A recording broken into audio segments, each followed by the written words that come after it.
Hello, नमस्कार, आदाब, सत श्री अकाल और अस्सलाम वालेकुम। मैं हूं मोहम्मद अहमद काज़मी, लेकर आया हूं आपका पसंदीदा कार्यक्रम आपके रूबरू। इस वक्त मिडिल ईस्ट में खास तौर पर बड़ी बेचैनी है। दो किस्म का नजरिया है जो अलग अलग तरीके से हालात को हैंडल करने की कोशिश कर रहा है।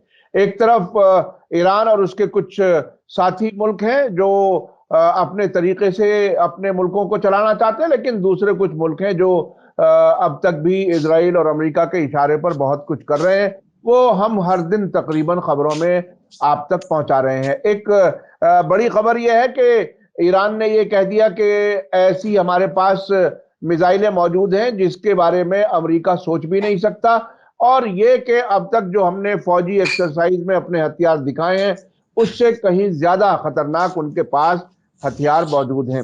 उधर वेस्ट बैंक में बढ़ते हुए हालात, कशीदगी बढ़ते हुए दौर में एक ये भी हुआ है कि वेस्ट बैंक में 4 फिलिस्तीनी घरों को डिमोलिश कर दिया गया है बुलडोजर से। और उधर दुबई में एक सुपरमार्केट, कोशर सुपरमार्केट, जिस तरह से मुसलमान लोग हलाल खाना खाते हैं इसी तरह से उनके यहाँ कोशर कहा जाता है, उसकी एक सुपरमार्केट खुली है। वहां कहा जा रहा है कि अब यहूदी इजरायली वहां आकर के ज्यादा कंफर्टेबल तरीके से रह सकेंगे। अभी पिछले दिनों जुलाई 2021 में एक खबर आई थी एमिरेट्स लीक्स से, जिसमें बताया गया था कि 3 महीने के अंदर 5,000 इजरायली यहूदियों को यूएई ने नेशनलिटी दे दी है। तो ये दो किस्म के नजरियात हैं। इस सब पर बात करने के लिए मेरे साथ खास मेहमान है शेख मंजूर साहब, जो इस पूरे इलाके को बहुत अच्छे नजदीक से देखते रहे हैं, नजदीक जाते भी रहे, सफर करते रहे और इंटरनेशनल अफेयर्स को बहुत लंबी मुद्दत तक कवर किया है। शेख मंजूर साहब, वेलकम है आपका। आप मीडिया स्टार बताइए। वर्ल्ड को क्रिया। मीडिया स्टार वर्ल्ड को आपने वक्त दिया, उसके लिए शुक्रिया।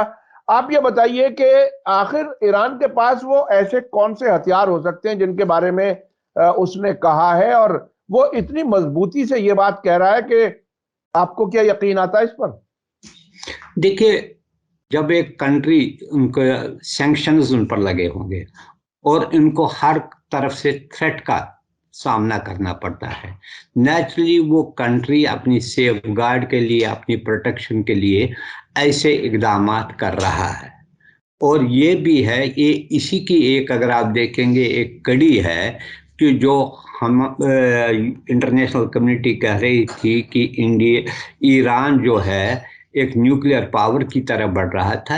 ये basically these things are as deterrent, चूंकि इसराइल भी थ्रेट कर रहा था, ईरान और इराक के दरमियान भी वार था, गल्फ कंट्रीज भी बार बार थ्रेट कर रहे थे, उसके अलावा यूएस और उसके जो अलाइज है बार बार ईरान को टारगेट बनाने की कोशिश कर रहे हैं। और कंट्री क्या करेगा इसमें? उसकी यही कोशिश रहती है कि वो एक ऐसा सिस्टम डेवलप करे जो इसके इंटरेस्ट, सालमियत, सॉवरेनिटी, इंटेग्रिटी को बचा कर रखे। ये एक डेटरेंट है। अगर आपने देखा, एटम बॉम्ब जो है सिर्फ हिरोशिमा और नागासाकी में ही इस्तेमाल हुआ, उसके बाद सबों ने बनाए, लेकिन इसका इस्तेमाल किसी ने नहीं किया है। लेकिन ये एक किस्म को दूसरे को वार्निंग है, अगर उसने रेड लाइन क्रॉस की तो हम हेजिटेट नहीं करेंगे। जो हमारे पास लीथल वेपन्स है, it may be it atom bomb, missile या कोई और चीज है, हम उसको इस्तेमाल कर सकते हैं अपने मुल्क की सालमियत के लिए। यही वजह है, अगर अभी तक इजराइल ने या दूसरे कंट्रीज ने ईरान पर, यानी कि उन पर हमला करने से हेजिटेट रहते हैं। ये एक, ये हमने हमेशा देखा, बहुत सारे रीजन्स में ऐसा चल रहा है। वो इसको डेटरेंट के तौर पर, उसको दूसरे को वार्निंग है, भाई हमारे पास ये हथियार है, अगर अल्टीमेटली हमारी सॉवरेंटी को खतरा ये हुआ तो हम ये इस्तेमाल करेंगे। इस लिहाज से ये एक इफेक्टिव वेपन साबित होता है। और जो दुश्मन कंट्री होती है या राइवल्स जो होते हैं, वो भी they think twice before taking any military action या ऑपरेशन में इनिशिएट करेंगे। इसलिए ये है, जरूरी है, डिस्प्ले भी हुआ है, इंटरनेशनल कम्युनिटी भी कहते हैं इनके लेटेस्ट। अभी हमने देखा यूक्रेन वार में जो ईरानियन जो वहां पर ड्रोन्स है, वो खुद यूएस और दूसरे अलाइज कहते हैं वो बहुत इफेक्टिव रहे हैं रशिया के लिए। हालांकि तांबे भी किया था ईरान को, इनको मत सेल कीजिए। ऐसे ही हमने देखा कहीं कहीं यमन में भी उसकी जिक्र हो रही थी। लेकिन ये चीजें हैं, एक टेक्नोलॉजी हुई है, डेवलप हुई है। अगर आपने देखा जब सोवियत यूनियन का कोलैप्स हुआ, उसके बाद बहुत सारे सोवियत यूनियन के जो टॉप साइंटिस्ट थे, उनके बारे में ये कहा जा रहा था मैक्सिमम ऑफ देम उनको यानी कि ईरान आ गए, और वहाँ जो है बहुत सारी टेक्नोलॉजी, जो मिलिट्री टेक्नोलॉजी सोवियत यूनियन के पास थी उस वक्त, उसको बनाने में लोकल साइंटिस्ट, लोकल जो एक्सपर्ट्स हैं, मिसाइल एक्सपर्ट, उनके साथ कोलैबोरेट करके उन्होंने, हालांकि ईरान के लिए ये वो एक बहुत मुश्किल चीज था, जो सैंक्शंस की वजह से उनकी इकोनॉमिक कंडीशन है, इसके बावजूद उन्होंने ये जरूरी समझा कि इनके डिफेंसेस के लिए, उनकी सिक्योरिटी के लिए ये जरूरी है कि ऐसे हथियार होने चाहिए ताकि दूसरे जो राइवल्स हैं वो एहतियात करेंगे, उन पर कोई मिलिट्री एडवेंचरिज्म से बच जाएंगे।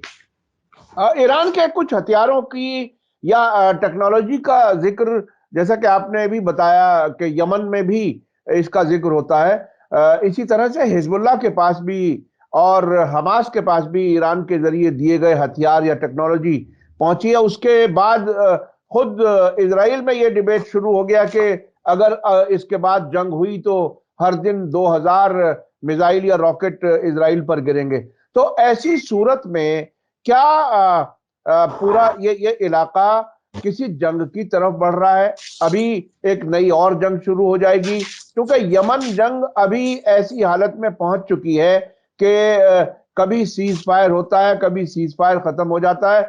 ये तय नहीं हो पा रहा है कि ये जंग खत्म होगी कि नहीं। क्या ये ऐसे हालत में एक और जंग होने की उम्मीद है क्या? देखिए, जंग की मैं बात नहीं करूंगा, लेकिन एक चीज जो जो सबसे ज्यादा वरीइंग है वो ये है कि नेतान्याहू ने जो नई कैबिनेट बनाई है उसमें सेटलमेंट्स के बारे में जो पोर्टफोलियो है वो उन्होंने हार्ड लाइनर्स के हाथ में दिया है। और इससे जो ऑलरेडी सिचुएशन वहां पर डेवलप हुई है, आए दिन वेस्ट बैंक में हमले हो रहे हैं, कभी मिसमार किए जाते हैं घरों को, कभी लोगों पर गोलियां चला रहे, वो वर्सन हो जाएगी, सिचुएशन ठीक नहीं रहेगी। इसका हालांकि अमेरिका इनका एलाई है, लेकिन सेक्रेटरी ऑफ स्टेट ने भी बार बार इनको कहा ज्यादा ये मत कीजिए कि इसको टारगेट में, ये सेटलमेंट्स के बारे में आप अपनी पार्टी, चूंकि ये जो है इनके अलाइज जो है, जो ज़ायनिस्ट पार्टी है, हार्ड लाइनर है, उनका सबसे बड़ा एम तो यही है कि सेटलमेंट खड़ा करे, और वो चाहते हैं वेस्ट बैंक को, वर्चुअली तमाम वेस्ट बैंक को अपने कंट्रोल में लेने के लिए।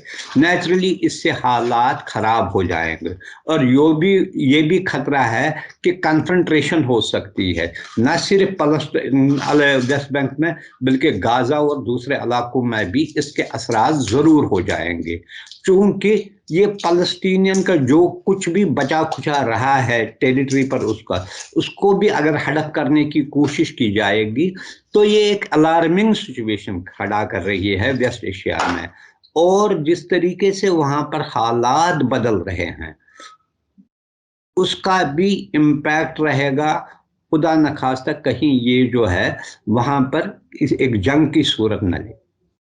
जी, अभी मैं अपने दर्शकों को याद दिला दूं कि इजराइल की खुफिया एजेंसी शिन बेट की एक रिपोर्ट आई है जिसमें कहा गया है कि 2022 इजरायलियों और फिलिस्तीनियों दोनों के लिए बहुत ही खतरनाक साल रहा है और ज्यादा तादाद में कैजुअलिटीज हुई हैं। अच्छा, यह वेस्ट बैंक में एक फिलिस्तीनियों के घरों के गिराने का सिलसिला अभी मुसलसल चल रहा है। अब पिछले कुछ महीनों में बाकायदा रात में जो छापामारी होती है, इजरायली फौज की तरफ से कार्रवाई होती है फिलिस्तीनियों के खिलाफ, वो भी काफी तेज है। तो क्या है, यानी उस इलाके में जहां फिलिस्तीनियों के अपने घर हैं उन जगहों पर भी वो क्या अपनी बस्ती बसाना चाहते हैं? क्योंकि खाली देखिए जगहों ये पे बस्तियां बसाने की बात अपनी जगह अब से पहले रही है, लेकिन क्या यहूदी फिलिस्तीनियों को बिल्कुल जहां भी है वहीं उनके घर खत्म करना चाहते हैं? देखिए जो जो रिसेंटली बात हुई है, जो कुछ घर जो गिराया गया, मिसमार किया गया, उसके बारे में इजराइल का जो बयान है, मैं ये मेरा नहीं, उनका दावा है इनमें डॉक्यूमेंट्स नहीं थे, उनके वैलिड डॉक्यूमेंट्स नहीं थे, कंस्ट्रक्शन के लिए शायद इजाजत नहीं ली या इलीगल ये। लेकिन जो मैं पहले कह रहा हूं, चूंकि जो नए जो वजीर बनाया जा रहे हैं, जिस पार्टी से वो आ रहे हैं, ये जो है सेटलमेंट प्रोसेस ज्यादा तेज हो जाएगी। जितनी ये तेज हो जाएगी, इतनी रिटाइलेशन हो जाएगी, इतने हालात अबतर हो जाएगा। ये सिर्फ बहुत खतरा है कि एक और कन्फ्रंट्रेशन हो सकती है अगर यही, इसीलिए शायद अमेरिका और कुछ कंट्रीज उनको एडवाइस करें। लेकिन यहाँ पर उनकी पॉलिटिक्स जो है, लोकल पॉलिटिक्स ज्यादा मैटर कर रही है। अमेरिका या दूसरे कंट्रीज वो भी वर्बली कहते हैं, वो भी कोई इनके खिलाफ कोई एक्शन तो नहीं लेते हैं, बस जबानी खर्च के तौर पर एक स्टेटमेंट दिया, उसके बाद खत्म मामला होता है। इसलिए ये खतरा जरूर है कि हालात ज्यादा पेचीदा, ज्यादा खतरनाक होने का हर एक ये खदशा जरूर रहेगा वहां पर। क्योंकि जो नई पार्टी आई है, जो कोलेशन पार्टनर है, जो मेजर कोलेशन पार्टनर है, वो अगर अपनी पॉलिसी परस्यू करेगी, उसका कुछ नहीं कर सकते हैं आप। यानी कि फिर रेजिस्टेंस ही जो है, लोकल लोगों के रेजिस्टेंस है, वही मर जाते हैं, वही फिर प्रोटेस्ट करते हैं, वही किसी किस्म का यानी कि कोशिश कर रहे हैं कि उनके घर बच जाए। बाकी जो है, बाकी जो कंट्रीज जो है, आप देखिए यूक्रेन वार की वजह से कोई भी पैलेस्टाइन के बारे में बात भी नहीं कर रहा है इस वक्त। जी सारी जी। जो तो एनर्जी है यूरोप यूरोप की या अमेरिका की, वो सिर्फ यूक्रेन वार की तरफ है। इन बेचारों को कोई ये परेशान हाल है, उनका पूछने वाला कोई नहीं है। ये बड़ी बड़ी जो है दुख की बात है। ये जो जी मसला है दहाइयों से पड़ा है, लेकिन अभी भी उसका कोई हल ही नहीं निकल रहा है।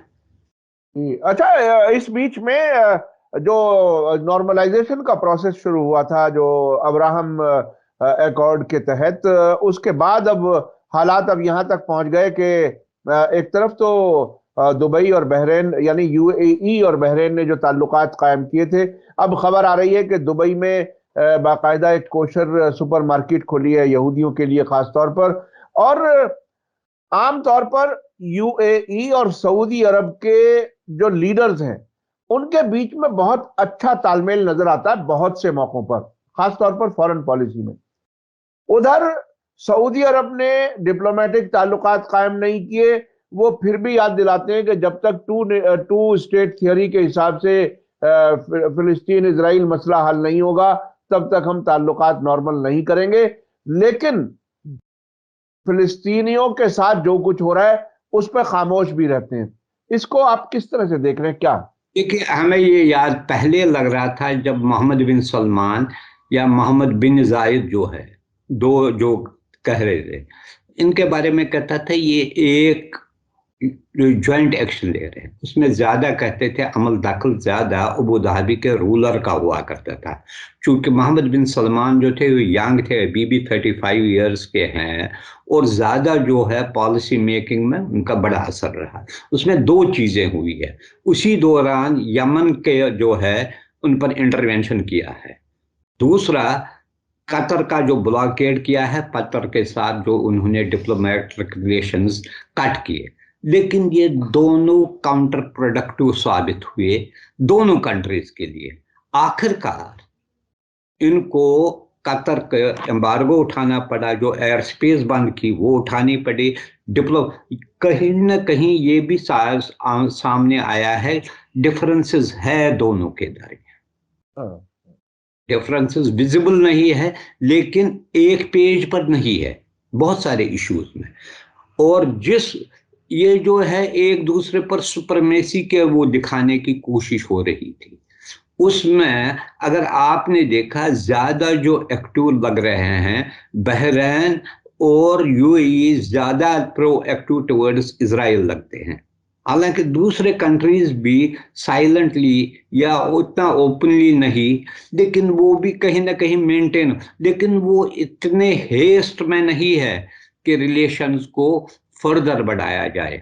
उसमें सऊदी अरब का ये भी एक रोल है, एक सेंटर रहा है, इस्लामिक सेंटर है, बहुत बड़ा सेंटर रहा है, और लोगों की, दुनिया के मुसलमानों की नजरें उन पर है।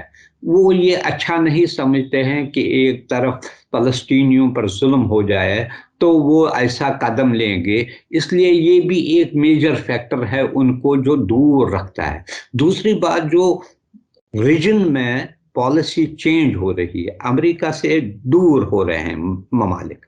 इसकी यही मिसाल है जो चाइना के प्रेसिडेंट आया, उसके साथ अरब कंट्रीज का जो लीडरों का समिट भी हुआ है, बड़ा उसको रेड कारपेट वेलकम दिया गया। और इसके अलावा सारे कंट्रीज के साथ उन्होंने जो कहा है, न सिर्फ इकोनॉमिक रिलेशंस बढ़ाएंगे बल्कि पॉलिटिकल रिलेशंस को भी अपग्रेड करने की कोशिश कर रही है। ये भी एक रीजन है। ये जो आपने इसका कहा कि कोशर मार्केट, ये जो है बुर्ज खलीफा से ये शायद 8 या 9 किलोमीटर ही दूर है।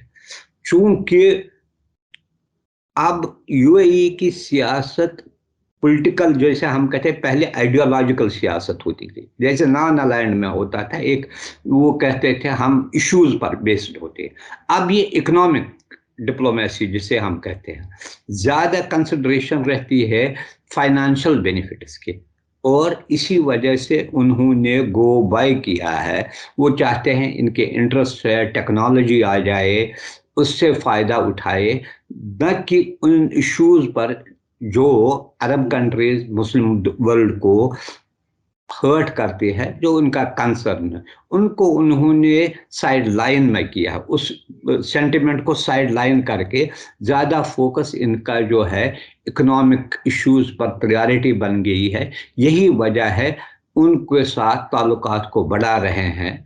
और हालांकि इतना मुझे नहीं लगता है फायदा यूएई को होगा, क्योंकि अगर आपको खुद पता है इजराइल एक छोटी सी कंट्री है, ये इतनी बड़ी कंट्री नहीं है कि जहां पर बिलियंस ऑफ डॉलर्स का किया जाएगा।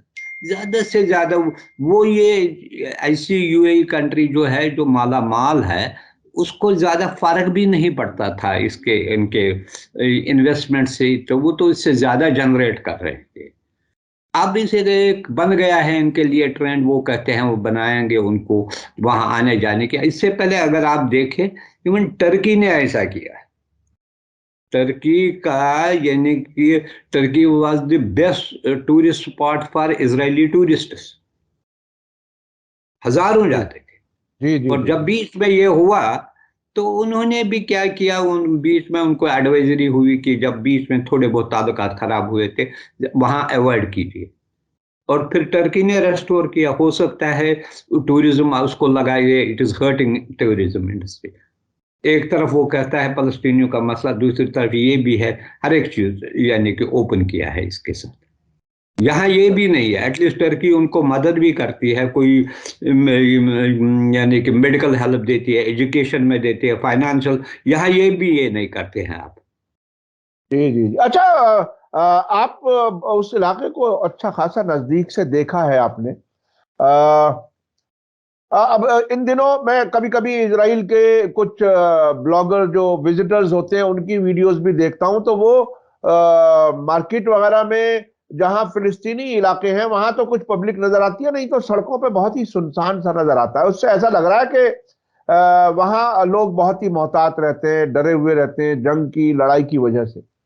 और दूसरी देखिए, तरफ एक पिछले कई साल से ये भी रिपोर्टें आ रही हैं कि बहुत से यहूदी इजराइल छोड़ करके दूसरे मुल्कों में जाकर के बस रहे हैं। अब यूएई में जो रबी हैं, लेवी डचमैन, उन्होंने ये बयान दिया है कि यूएई अब ऐसी जगह बनता जा रहा है जहां और यहूदी फैमिलियां आकर के सुकून से रह सकेंगी। तो क्या आपको लगता है कि इजराइल जो नॉर्मलाइजेशन कर रहा है इन मुल्कों से, अपने लोगों को कुछ पीसफुल सुकून की जगहों पर रखने के का भी एक कोई एक हिस्सा हो सकता है इसकी वजह? देखिए इसमें दो चीजें हैं। यूएई के जो कानून है रिगार्डिंग सिटीजनशिप बहुत सख्त है, लेकिन उन्होंने हाल ही में एक चीज किया, long term visa, resident visa, जो आप 30 साल रह सकते हैं, वो वर्चुअली सिटीजनशिप के बराबर ही है। अगर इस तरीके के वो वीजा हासिल करेंगे और खरीद सकता है आदमी प्रॉपर्टी वहां पर, इसमें कोई यानी कि उसमें ऑब्जेक्शन नहीं है, बिजनेस कर सकता है, तो उसको एक किस्म का ये कि सिटीजनशिप ही कहा जाएगा, उनको परमानेंट रेजिडेंस जिसे कहते हैं वो मिल सकता है, और वो कारोबारी। दूसरी बात जो आपने कहा, इसके बारे में जो मुझे इत्ला है, मसलन पहली अगर आप देखिए 80s 90s में इजराइल ने ये कोशिश की कि जो दूसरे मुल्कों में यहूदी रहते हैं, ज्यूज रहते हैं, उनको वहां पर लाया जाए, ताकि ये जो ड्रीम है ग्रेटर इजराइल का उसको पूरा किया जाए।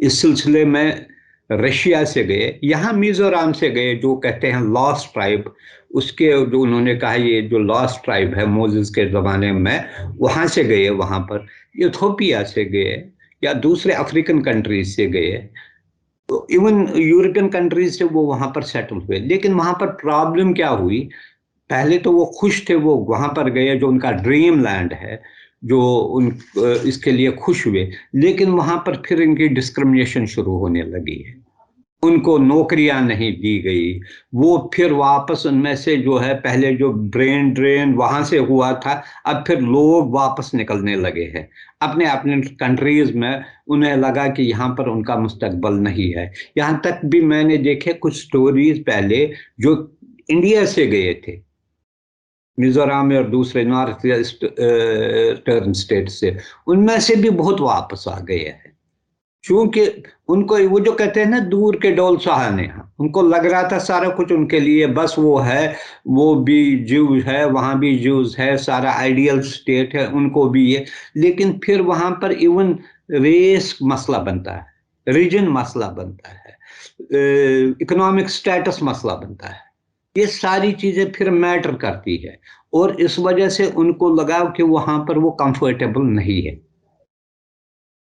जी जी, ये बहुत ही पिछले कई सालों से मैं ऐसी रिपोर्टें देख रहा हूं कि वो मुसलसल अगर फ्लाइटों में मुसाफिरों के आने वाले और जाने वालों की आंकड़े देखे जाएं तो उसमें जाने वालों की तादाद निस्बतन ज्यादा नजर आती है। तो अब आपने जैसा बताया कि अभी इजराइल में जिस किस्म की सरकार बन रही है उसमें इम्कान इसके हैं कि वो बस्तियां इम्कान नहीं, वो इसने एग्रीमेंट किया है, इम्कान नहीं है, उसने एग्रीमेंट किया है ज़ेनिस्ट पार्टीज के साथ कि ये जो सेटलमेंट का जो पोर्टफोलियो है वो उन्हीं को दिया जाएगा। जी जी जी, उसने 3 दिसंबर को एग्रीमेंट किया है उनके साथ कि ये मसला, इवन डिफेंस मिनिस्ट्री वो उन्हीं को देना चाहते हैं। इसका मतलब है जो अब आज की पॉलिसी वो तो ऑलरेडी सख्त है ही, इसमें अब और मुश्किलात आने, जो बेंजामिन नेतन्याहू ऑलरेडी सख्त है और उसको और ज्यादा जब वो एक पार्टी आ रही है जो रिलीजियस पार्टी है जिसका यही मकसद है कि सेटलमेंट सी है, उन्हीं के हाथ आप सुपुर्द कर रहे हैं, ये आप देखिए कि उसी के हाथ कर रहे हैं, तो फिर मुश्किलात तो बढ़ ही जाएंगी, सिचुएशन तो खराब हो ही जाएगी। वैसे भी ये जो प्रेजेंट लोग हैं ये क्या काम कर रहे हैं, अब इससे अगर 10 डिग्री और जाएगा ऊपर वाला आदमी तो फिर देखिए कि हालत खुदा ही बेहतर जानता है क्या हो जाएगा। जी जी, उन्होंने बाकायदा अब्राहम अकॉर्ड की भी मुखालिफत की है कि ताल्लुकात ना बढ़ाए जाएं, और इस किस्म की बातें भी आई हैं। बहुत बहुत शुक्रिया शेख मंजूर साहब, आपने खासतौर पर जो इजराइल में नई सरकार के बनने के साथ जो खतरे नजर आ रहे हैं उसके बारे में बताया, और अरब और ईरान दोनों के जो मुख्तलिफ अपने अपने पोजीशंस हैं उसके बारे में भी आपने बताया। बहुत बहुत शुक्रिया। इसी के साथ मुझे दीजिए इजाजत। धन्यवाद, शुक्रिया। जय भारत, जय हिंद।